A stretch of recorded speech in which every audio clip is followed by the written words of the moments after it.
বিধবা করেছে কারা? কোরআনের জন্য ঈদের দিন জেল খেটেছে সন্তান ডেকে কারা?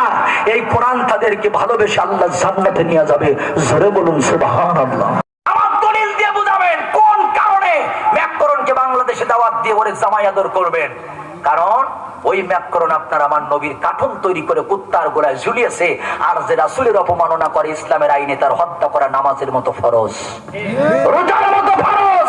তার হত্যা করা ফরজ, তার সাথে আপনার ভালোবাসা থাকবে, তারে আপনি জামাই আদর করবেন, এটা ইমানদারের পরিচয় হতে পারে না।